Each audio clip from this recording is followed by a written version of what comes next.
We're going to start from Lamed Beis Ches, chapter 32, Pasuk 8.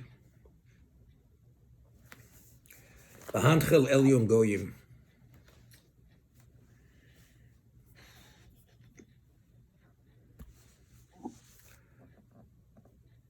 V'afridu b'nei Odom. When God gave to the nations their portion, V'afridu b'nei Odom, when he dispersed mankind, when he separated mankind. When did God disperse mankind? We read in Torah about the Tower of Babel. There were 70 families who spoke one language, and they decided to build a tower to rebel against God. And in the midst, God confused the languages, and this was the beginning of language. The 70 families, each one at that point spoke another language. They could not communicate. So he separated, he dispersed mankind. Yatziv Vulos Amim, and he established boundaries among the nations. This is the beginning of 70 root nations. These 70 families are the 70 root nations. And why is it 70? Lemispar B'nai Yisrael. According to the number of the B'nai Yisrael, we find that when Yaakov went to Egypt, which was the beginning to establish the Jewish people, this is the exile, which was the precursor to becoming a Jewish people. The Torah tells us, B'shivin nefesh yordu avasidim Mitzrayim. There were 70 souls that had gone down to Egypt. So the 70 nations correspond to those 70 individuals. Okay? So let's see Rashi. V'hanchel Elyon Goyim,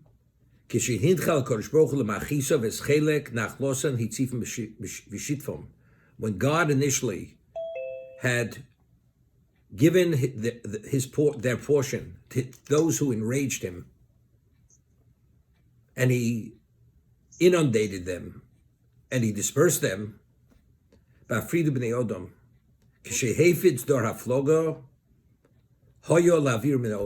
time of the generation of the dispersion, he should have removed them from existence. He should have destroyed them. V'lo osa came, but he didn't do that. But what did he do rather than destroy them? He maintained them, and he did not destroy them. Why? It's very interesting.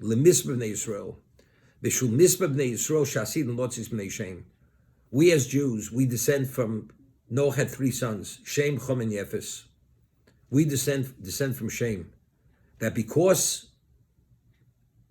Shem was essential for our future, if he would have destroyed Shem, there would be no Jewish people. So therefore, he retained them and maintained them, although they all deserved to be destroyed, because ultimately they had to be a Jewish people. Lemispar shivim nefesh shel b'nei Yisrael sheyordu Mitzrayim. For the sake of the 70 souls, which were the numbers of the sons of Yaakov, who went down to Egypt. Hitziv Vulos Amim Shivim Loshon. Therefore, he established the boundaries to discern between the 70 families. The language is the discerning factor. That's the discerning characteristic. Now, next pasuk. Kechelik Hashem Amo. Now, which is God's portion? What is God's interest in existence? Amo, his people. I mean, in existence, God's interest is one thing, his people. Yaakov Chevel Nachloso. Yaakov, who's the father of the Jewish people, he's the Chevel Nachloso. He's the equivalent of the thread of the rope. So Rashi explains, Loma Kolzos, why is he willing to maintain a whole existence? For the chelik, his portion, because God's portion was embedded in them. What is that portion? Amo, Amo, his people. And who are his people? Yaakov Chevel Nachloso, who has Shlishi Bovos. He's the third of the patriarchs. Hamishulash B'sholosh Chuyos. He has 3 levels of merit. Schus Avi Oviv, he has the merit of his grandfather Avram. Schus Oviv, he has the merit of his father Yitzchak.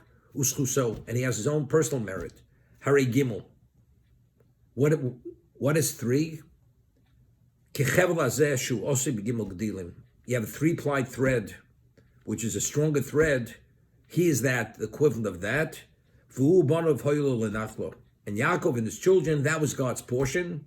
V'lo Yishmael ben Avram, v'lo Esav b'no shel Yitzchak. So why did God spare existence? What is the value of existence? The Klal Yisrael. Because we were embedded in them. So if he would have destroyed them, his portion would not exist. So why did he retain and maintain existence? For the objective. What's the objective? The objective is Klal Yisrael. Okay? Now it's interesting. Where do we find a parallel to this? We find that after the story of the Baal Peor, where the Jews were actually enticed and seduced by the Benos Moab and Midian, where they actually cohabited with them. There was a plague, 24,000 Jews died, and they actually violated idolatry. With the Baal Peor, this was Bilam's final solution, how to entrap and destroy the Jewish people. Because Bilam said to Balak, Elokeim shalelu sonim zima, the God of the Jews will not tolerate. He detests licentiousness.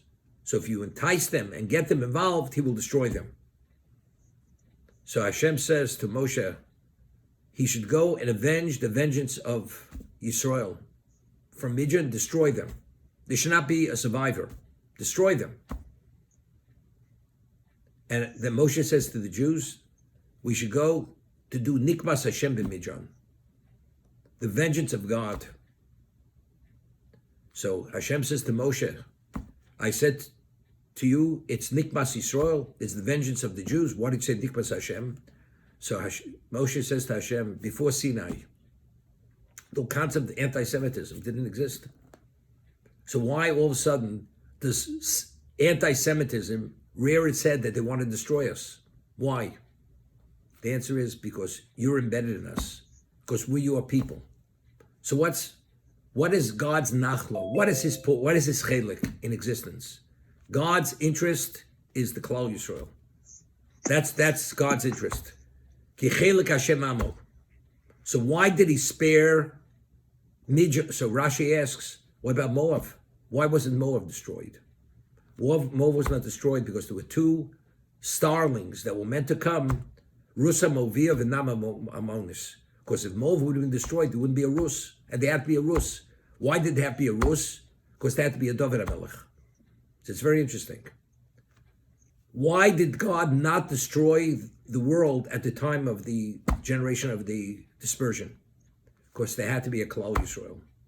This is Bereshis Bar Elokim. The objective of creation was Torah Shnikus Reishis, Yisro Shnikus Reishis. That's why he created the world. Now that the world deserves to be destroyed. But if he destroys them, there's not going to be a Jewish people. And we're extracted from those 70 nations. So he spared the world for Klal Yisrael, for the objective. Moab deserved to be destroyed. Why did he not destroy Moab? Because there had to be a Rus. Who's Rus? Rus is Melech Mashiach. Ultimately, the objective of V'hoya Hashem l'melech kol haaretz, which God will be recognized and proclaimed as the one and only by all mankind, this comes through the descent of Rus. Because David is her grandchild, and Melech Mashiach is Mashiach ben David. It's to say, literally, it's an identical parallel. Dor HaFloga should have been destroyed. If they would have been destroyed, there would not be a Klal Yisrael, so the objective wouldn't have been addressed. Moab deserves to be destroyed. They were not destroyed because there had to be a Rus. And who's Rus? Her descendant is David, and his descendant is Melech Mashiach. An exact parallel. If you have a Mikros Gedolos Chumash, take a look in Yatzev Gvulos Amin. He established the boundaries of the nations. And the way it's spelled, there are 2 vavs which have been deleted here. There should be a vav right after the base. And after the lamed, there should be a vav. The 2 vavs which are deleted here. Why? Why is it deleted? So the Balaturim says, Chose beis vavim. The 2 vavs deleted. Loma yud beis mazolos. There are 12 signs in the zodiac. Yatziv Mispa Yisrael. Why did God set 12 signs in the zodiac? Lemispa b'nei Yisrael. Because the number of the tribes are 12. The zodiac corresponds to the number of Klal Yisrael. So if you remember, we had said, we find that Yaakov Avinu, when he had fled to go to Lavan, to Aram Naraim, the Torah tells us he was going to sleep on Har Moriah. It says, Vayikach mi'avnei hamokom. He took this from the stones of the location. V'yosim arasho, so he put it around his head. So the Medrash says, how many stones did Yaakov take? He took 12 stones. Why did he take 12 stones?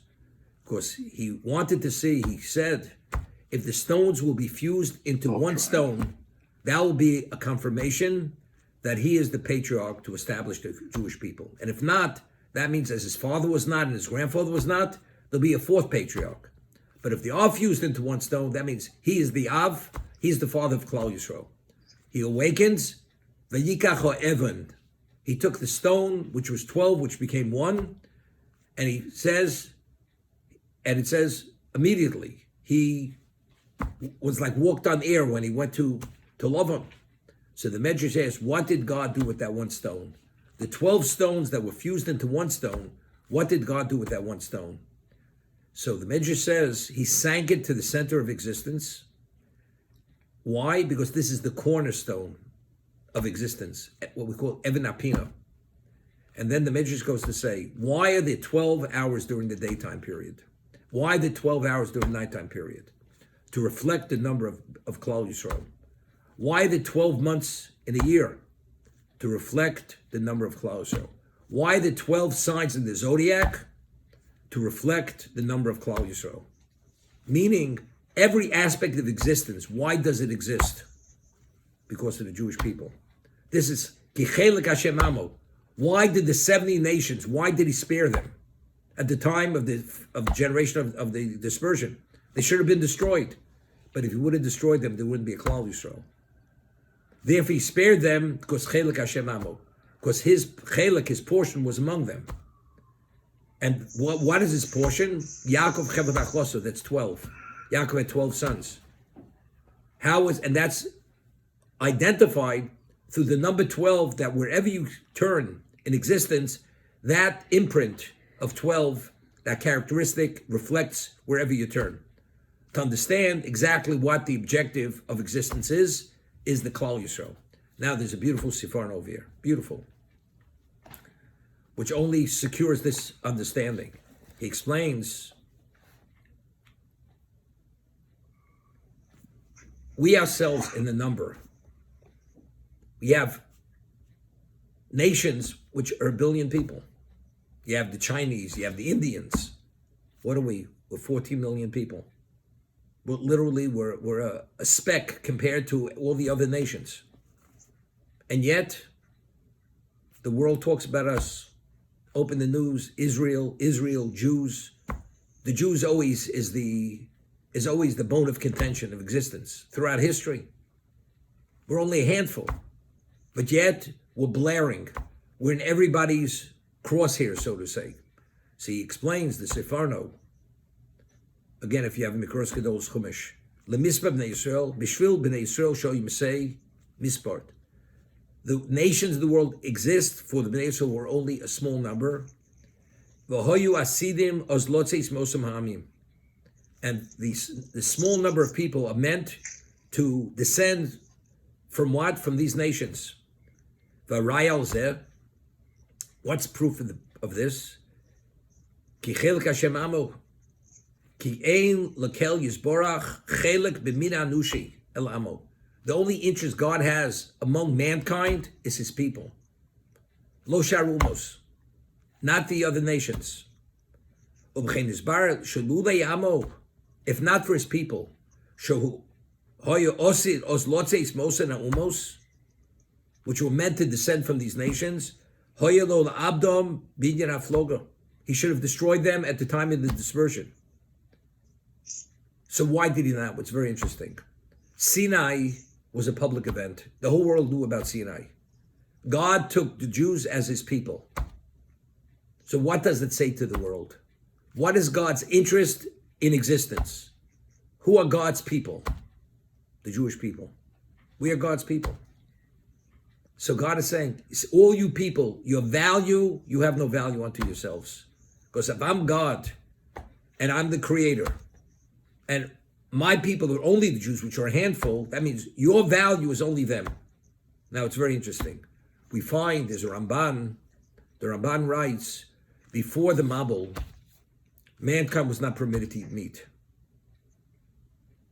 It was a Torah violation. After the Mabul, the Torah says, just as you're permitted to eat of the vegetation of the field, you're permitted to eat the flesh of the animal.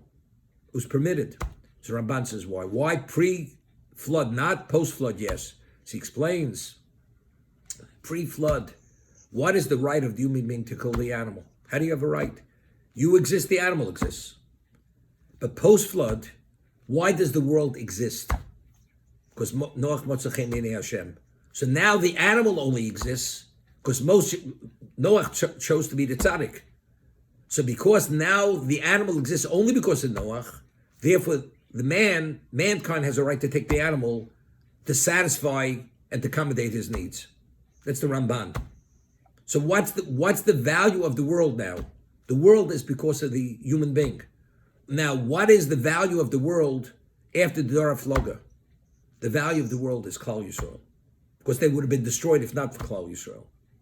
So ultimately, and that's why after Mashiach comes, the world will recognize their value, and therefore, as a result of that, they will address all the material needs of the Jews till the end of time.